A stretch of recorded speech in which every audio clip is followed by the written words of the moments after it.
Welcome to middle education. जैसे कि आप सबको पता है कि कक्षा 9वीं का पहला पेपर हिंदी विषय का होना है जो कि 5 फरवरी को है। एंड मिडिल एजुकेशन आपके सामने अभ्यास प्रश्न लेकर के आ चुका है। वैसे तो आपका जो वार्षिक परीक्षा का पेपर है वो 6 सेटों में आएगा। एंड मिडिल एजुकेशन क्या करेगा, हिंदी का प्रश्न पत्र 4 सेटों में प्रोवाइड कराएगा जो कि अभ्यास प्रश्न रहेगा। और अगर आप इन 4 सेटों को बहुत अच्छे से देख लेते हैं, डेफिनेटली अपने स्कूल में बेहतर स्कोर गेन करेंगे। आपको पता है, आपके हाथों में कोई भी सेट आए, अगर तुमने 4 सेट को अच्छे से कर लिया तो डेफिनेटली सबसे बेहतर तुम करने वाले हो, क्योंकि अकॉर्डिंग टू ब्लूप्रिंट इस अभ्यास प्रश्न को अरेंज किया गया है। देख लो, सबसे पहले टोटल नंबर ऑफ क्वेश्चंस की बात करूं तो आपके एग्जाम में 23 प्रश्न देखने को मिलेगा और 3 घंटे आपको समय दिए जाएंगे। इतना ही नहीं, टोटल प्रिंटेड पेज मतलब 8 पेज का आपका पेपर रहेगा और 75 नंबर का रहने वाला है आपका पूरा का पूरा पेपर। नोट में ध्यान से देख लीजिए, this is middle education provided mock set to help student experience the exam pattern beforehand. And यहाँ पर वेरियस प्रकार के इंस्ट्रक्शन मौजूद है, जैसे सभी प्रश्न को हल करना अनिवार्य है। कौन सा प्रश्न कितने नंबर का रहेगा, प्रश्न के सम्मुख दिया गया है। आपको 1 से लेकर के 5 तक वस्तुनिष्ठ प्रश्न देखने को मिलेगा। 6 से लेकर के 23 तक जितने क्वेश्चंस रहेंगे सभी में अतिरिक्त विकल्प दिया रहेगा एंड वेरियस प्रकार के इंस्ट्रक्शन अवेलेबल हैं। तो चलिए स्टूडेंट्स, बिना टाइम वेस्ट किए फटाफट हम आगे बढ़ते हैं और सारे क्वेश्चन को देखते हैं कि हिंदी में किस प्रकार से क्वेश्चन पूछा गया है एंड उनका क्या होगा सही उत्तर। तो हिंदी का हमारा जो क्वेश्चन है वो यहां से शुरू होता है। तो आपका नजर केवल और केवल स्क्रीन में होना चाहिए और सारे क्वेश्चंस को बढ़िया तरीके से याद करते जाइएगा। प्रश्न क्रमांक 1 कह रहा है कि सही विकल्प का चयन कर लिखो। पहला नंबर कहता है हिंदी पद्य साहित्य का तीसरा काल कौन सा है। मतलब हमें पहचानना है कि हिंदी साहित्य का तीसरा काल कौन सा है। ऑप्शन देखो, भक्ति काल, रीति काल, वीर गाथा काल या आधुनिक काल। तो इसका सही आंसर आपको लिखना है ऑप्शन नंबर 2 रीति काल। इसका करेक्ट आंसर ये आपके हिंदी साहित्य का दूसरा काल है। आगे बढ़ते हैं, कबीर दास जी की भाषा है। कबीर दास जी किस प्रकार के भाषा का उपयोग करते थे और अपने कविता कहानी को लिखते थे। अवधी भाषा, राजस्थानी, ब्रज या सदुक्कड़ी। तो कबीर दास जी की जितनी भी रचनाएं हैं ज्यादातर सदुक्कड़ी भाषा में। तो इसका सही आंसर लगाना है ऑप्शन नंबर द। आगे बढ़ते हैं, नेक्स्ट क्वेश्चन, रस के कितने अंग माने गए हैं। ऑप्शन दिया है 2, 3, 4, 6। तो रस के 4 अंग हैं, कौन कौन सा, अस्थाई भाव, विभाव, अनुभाव और संचारी भाव।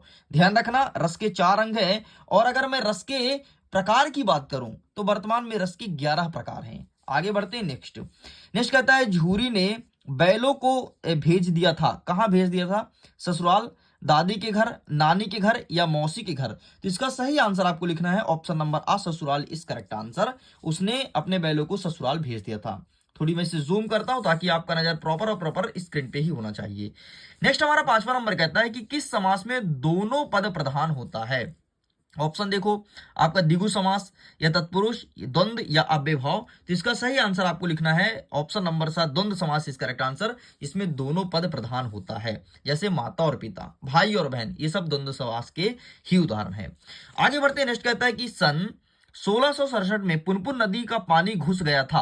कहां पर घुस गया था, अशोक नगर में, राजेंद्र नगर में, पुष्पा नगर में या राजीव नगर में। तो इसका सही आंसर आपको लिखना है ऑप्शन नंबर बा, राजेंद्र नगर में पानी घुस गया था। तो आपका सही उत्तर हो जाएगा। आगे बढ़ते हैं, नेक्स्ट कहता है प्रश्न क्रमांक 2 जिसमें कहता है रिक्त स्थान की पूर्ति करो।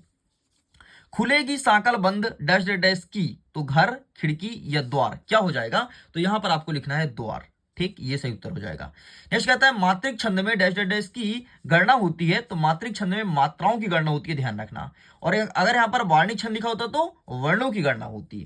नेक्स्ट कहता है उपमेय में उपमान का आरोप डैश डैश अलंकार में होता है। तो उपमेय में उपमान का जो आरोप होता है वो होता है आपके रूपक अलंकार में। तो यहां पर आपको रूपक लिखना है। नेक्स्ट कहता है तिब्बती लोग टोंटीदार बर्तन को डैश डैश कहते हैं। तो टोंटीदार बर्तन को वो त्रिंडी के नाम जानते हैं। तो इसका सही आंसर आपको तिंडी लिखना है।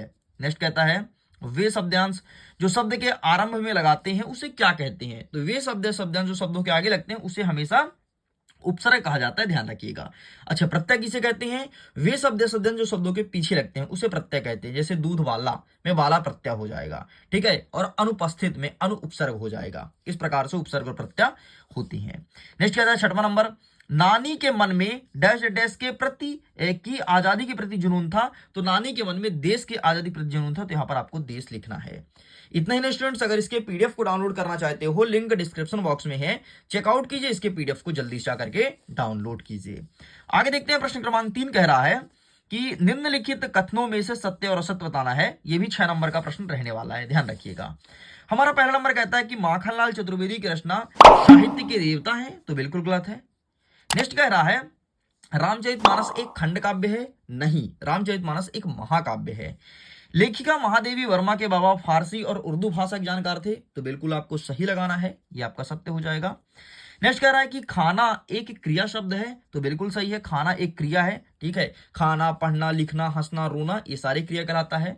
नेक्स्ट कहता है एकांकी में 3 अंक होते हैं, नहीं, एकांकी में 1 अंक होता है, नाम से स्पष्ट है। नेक्स्ट कहता है रीढ़ की हड्डी पाठ कहानी विधा में लिखा गया है, तो ये बिल्कुल सही है, जो रीढ़ की हड्डी लिखा गया है वो एक विधा है, इस चीज को ध्यान रखिएगा। आगे बढ़ते हैं, आइए फटाफट सही जोड़ी को मिलाते हैं। सही जोड़ी में एक साइड दिया है स्तंभ आ और दूसरा दिया है स्तंभ बा।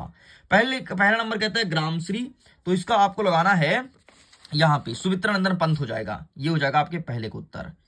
नेक्स्ट आपका कह रहा है कि 3 वर्णों का समूह, 3 वर्णों के समूह को गण कहते हैं, ये हो जाएगा आपके दूसरे का उत्तर। नेक्स्ट कह रहा है कि मनोरथ, तो मनोरथ का क्या हो जाएगा, तो मनोरथ आपका हो जाएगा यहां पर स्वर संधि हो जाएगा, ठीक, मना धन रथ बराबर मनोरथ, तो यहां पर आपको तीसरा कर देना है। नेक्स्ट कह रहा है कि संस्कृति तथा शिक्षा, तो अभी इसको स्किप करते हैं। शत्रु का विलोम क्या हो जाएगा, तो मित्र हो जाएगा, तो शत्रु का विलोम आपका मित्र हो जाएगा, 5वें नंबर, एक अभी छोड़ो ना, संस्कृत तथा शिक्षा। नेक्स्ट कहता है कि इस जल में प्रलय, तो इसका क्या हो जाएगा, इस जल में प्रलय, तो यहां पर आपका मनोरथ का आपका हो जाएगा विसर्ग संधि, ठीक है। यहां पर थोड़ी मिस्टेक हो गया, क्योंकि मना धन रथ बनेगा तो विसर्ग संधि बनेगा, स्वर संधि नहीं बनेगा, ठीक, ये होता है, ये होगा नहीं किसी का। इस जल में प्रलय, इसका हो जाएगा आपका फणकेश्वर नाथ रेणु, एंड संस्कृत तथा शिक्षा एक और बचा है, तो श्यामाचरण दुबे। इस प्रकार से आपका ये भी होता है कंप्लीट। चलिए आगे बढ़ते हैं। नेक्स्ट हमारा कह रहा है प्रश्न क्रमांक 5, जिसमें कहता है कि एक शब्द या एक वाक्य में उत्तर लिखना है। पहला नंबर कहता है रसखान जो थे वो किसके अनन्य भक्त थे, तो रसखान जो थे वो श्री कृष्ण के अनन्य भक्त थे, तो यहाँ पर आपको श्री कृष्ण लिखना है, श्री कृष्ण। बाकी इन सब का आंसर आपको मिल जाएगा, पीडीएफ को डाउनलोड कर लीजिए, पीडीएफ में सब कुछ दिया गया है। नेक्स्ट कहता है जहां काव्य का आधार शब्द होता है वहां कौन सा अलंकार होता है, तो यहां पर होता है शब्दालंकार, ठीक है। जहां शब्द से होता है उसे वहां पर शब्दालंकार होता है, और जहां काव्य का आधार अर्थ से होता है वहां पर अर्थालंकार होता है। नेक्स्ट, साहित्यिक पुरखे किसे कहा गया है, तो साहित्यिक पुरखे कबीरदास जी, तुलसीदास जी, सूरदास, इनको कहा गया है। नेक्स्ट कहता है रीढ़ की हड्डी एकांकी में राम स्वरूप ने रतन से क्या मंगवाया था, तो यहां पर आपको लिखना है कि रीढ़ की हड्डी जो एकांकी है उसमें कुल्हाड़ी मंगवाया था, तो यहां पर आपको कुल्हाड़ी लिखना है। नेक्स्ट कहता है रचना के आधार पर वाक्य कितने भेद होते हैं, तो रचना के आधार पर वाक्य के 3 भेद होते हैं, ठीक है, साधारण वाक्य, संयुक्त वाक्य और मिश्र वाक्य।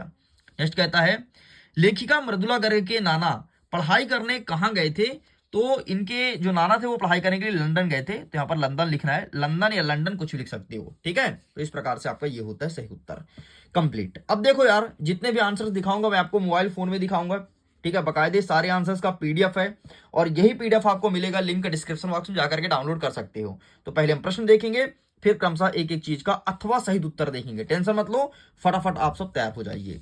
6वां नंबर कहता है कि पद्य साहित्य के इतिहास को कितने कालों में बांटा गया है, इस काल का नाम लिखना है। तो पद्य साहित्य के इतिहास को 4 कालों में बांटा गया है, वीर गाथा, भक्ति, रीति और आधुनिक, ठीक है। आंसर दिखाऊंगा, परेशान मत होना। नेक्स्ट कहता है अथवा में भक्ति काल को स्वर्णयुग काल क्यों कहा जाता है, और सारे क्वेश्चन को अच्छे से प्रिपेयर कर लेना, क्योंकि इस टाइम पर जितनी भी रचनाएं हुई हैं वो भक्ति भाव संबंधित रचना हुई है और सामाजिक और नैतिक मूल्यों को लेकर के रचना हुई है, इसलिए से भक्ति काल को स्वर्णयुग का काल भी कहा जाता है। एंड ये रहा इसका आंसर, टेक अ स्क्रीनशॉट, ठीक, आप इसका फोटो खींच सकते हैं, ये रहा, एंड ये कंप्लीट होता है, ठीक। इसे मैं जूम आउट करता हूं ताकि आप बकायदे देख पाए। ये रहा प्रश्न क्रमांक 6 का उत्तर। आगे बढ़ते हैं। नेक्स्ट कह रहा है 7वां नंबर कह रहा है कि रसखान तथा माखनलाल चतुर्वेदी, 1 सेकंड थोड़ी विजुअल मैं कर दूं, हाँ दैट्स इट। नेक्स्ट कह रहा है कि रसखान और माखनलाल चतुर्वेदी की काव्य की भाव सौंदर्य की 2 विशेषता बतानी है, ये भी प्रश्न है 2 नंबर का। आइए मैं दिखाता हूं इसका आंसर, तो ये रहा है आपके सामने इसका आंसर, ठीक है। सबसे पहले रसखान जी का लिखा गया, फिर लिखा गया है माखनलाल चतुर्वेदी का। आगे बढ़ते हैं। नेक्स्ट हमारा 8वां नंबर कह रहा है कि कभी पंत ने गांव को हरता जनमन क्यों कहा है, लिखिए। एंड अथवा में कहता है कि किस शासन की तुलना तम के प्रभाव से की गई है और क्यों, लिखिए। ये प्रश्न पूछा गया है। तो सबसे पहले ऊपर देखेंगे कि हरता जनमन क्यों कहा है, क्योंकि गांव की प्रकृति सुंदरता, शांति और सादगी शीतलता प्रदान करती है, इसलिए हरता जनमन कहा है, मतलब लोगों के मन को हर लेता है। एंड अथवा क्या कहता है कि किस शासन की तुलना तम के प्रभाव से की गई है, तो यहां पर लिखोगे कि अंग्रेज की जो औपनिवेशिक काल का शासन था उसकी जो तुलना है वो तम के प्रभाव से की गई है। बस इतना आपको लिखना है। तो ये रहा है आपके सामने आंसर। टेक आ स्क्रीनशॉट, आप इसका फोटो क्लिक कर लीजिए। चलो साइड करते हैं। नेक्स्ट कह रहा है हमारा प्रश्न क्रमांक 9। 9वां नंबर कह रहा है कि बच्चों का काम पर जाना धरती के एक बड़े हादसे के समान क्यों है, लिखिए। बच्चों के काम पर जाना धरती के एक बड़े हादसे के समान क्यों है, लिखिए। ये प्रश्न पूछा गया है। एंड अथवा कहता है कि मान सरोवर से कवि का क्या आशय है। और नए पैटर्न के आधार पर जो आप क्वेश्चन देख रहे हो ना, वो यही है नए पैटर्न के आधार पर क्वेश्चन ऊपर वाला, कि बच्चों के काम को धरती का एक बड़ा हादसा क्यों माना गया है। ये सारे क्वेश्चन नए पैटर्न के आधार पर है और यही आपके एग्जाम में देखने को मिल रहा है। तो आंसर ये रहा आपके सामने प्रश्न क्रमांक 9 का। आप इसका ही फोटो खींच सकते हैं। साइड करते हैं। नेक्स्ट कह रहा है प्रश्न क्रमांक 10। 10वां नंबर कहता है कि दोहा छंद की परिभाषा उदाहरण सहित लिखना है। एंड अथवा कहता है कि स्थायी भाव एवं संचारी भाव में कोई दो अंतर लिखिए। तो आइए मैं दिखाता हूं फटाफट आपको आंसर। ये रहा दोहा वाला। सबसे पहले रहा दोहा एक मात्रिक छंद है जिसमें 24 मात्राएं होती है। पहले और तीसरे में 11 13 और दूसरे चौथे में 11 मात्राएं होती है। यहाँ पर थोड़ी ये इनकम्प्लीट लिखा है तो प्लीज इसे सही कर लेना। एंड एग्जाम्पल यहाँ पर लिखा गया है। नेक्स्ट संचारी भाव स्थायी भाव में अंतर पूछा तो ये अंतर आपके सामने लिखा गया है। ठीक है, यहां से लाइन खींच लेना। ठीक, इस प्रकार से आपका ये होता है कंप्लीट। आगे बढ़ते हैं। नेक्स्ट कह रहा है प्रश्न क्रमांक 11। 11वां नंबर कह रहा है कि अनुप्रास अलंकार की परिभाषा उदाहरण सहित लिखना है। एंड अथवा कहता है कि पंडित जगन्नाथ के अनुसार काव्य की परिभाषा लिखिए। तो आइए मैं दिखाता हूं अनुप्रास अलंकार। सिंपल सा अनुप्रास अलंकार मतलब जब किसी वर्ण की आवृत्ति बार बार होती है उसे अनुप्रास अलंकार कहते हैं। जैसे चारुचंद्र की चंचल किरणें खेल रहे थे जलथल में, अनुप्रास अलंकार का एग्जांपल है। एंड पंडित जगन्नाथ के अनुसार काव्य की क्या परिभाषा है, मतलब काव्य की परिभाषा जगन्नाथ ने क्या दिया है, तो उसने कहा है कि शब्दार्थो सहितो काव्यम, मतलब शब्द और अर्थ की सुंदर संगत ही काव्य है। बताओ, ये परिभाषा है इनका। तो ये रहा इसका आंसर। टेक आ स्क्रीनशॉट। ठीक है, आप इसका फोटो खींच लीजिए। साइड करते हैं। नेक्स्ट हमारा कह रहा है प्रश्न क्रमांक 12। गद्य की कोई 4 गौण विधाओं का नाम लिखना है। गद्य की 4 गौण विधा कौन कौन सी है, तो रेखा चित्र, रिपोर्टाज, डायरी, संस्मरण, आत्मकथा, ये सब गौण विधाएं हैं। एंड अथवा कहता है कि निबंध लेखन की कोई 2 विशेषता बतानी है। तो ये रहा आपके सामने आंसर। टेक आ स्क्रीनशॉट। चलो साइड करते हैं। नेक्स्ट कह रहा है 13वां नंबर महादेवी वर्मा और हरिशंकर प्रसाई की 2 रचना भाषा शैली बतानी है। ये मैं दिखा देता हूं। ये रहा आपके सामने, इसका भी फोटो खींच लीजिए। एंड नेक्स्ट कह रहा है आपका 14 नंबर, लेखक राहुल संख्यातन ने डाकुओं से बचने के लिए कौन सा साधन अपनाया था। तो इन्होंने क्या किया था कि डाकुओं से बचने के लिए खुद इन्होंने साधु का भेष धारण कर लिया था। ठीक है। एंड नेक्स्ट क्या कह रहा है अथवा में कि किस घटना ने डॉक्टर सलीम अली की जीवन की दशा को बदला था। तो एक बार क्या हुआ था, इन्होंने गौराई को मार दिया था और वहीं से इनके हृदय में परिवर्तन हुआ था। तो ये रहा इसका आंसर। इसका भी फोटो खींच लीजिए। ठीक, टेक आ स्क्रीनशॉट। आगे बढ़ते हैं। नेक्स्ट कह रहा है प्रश्न क्रमांक 15। प्रेमचंद्र के फटे जूते पाठ के आधार पर प्रेमचंद्र के व्यक्तित्व की 2 विशेषता लिखनी है। एंड अथवा कहता है कि महादेवी वर्मा उर्दू फारसी क्यों नहीं सीख पाई। ठीक, ये प्रश्न पूछा गया है। तो ये रहा है आपके सामने आंसर। आप इसका फोटो खींच सकते हैं। ठीक है, तो ये रहा।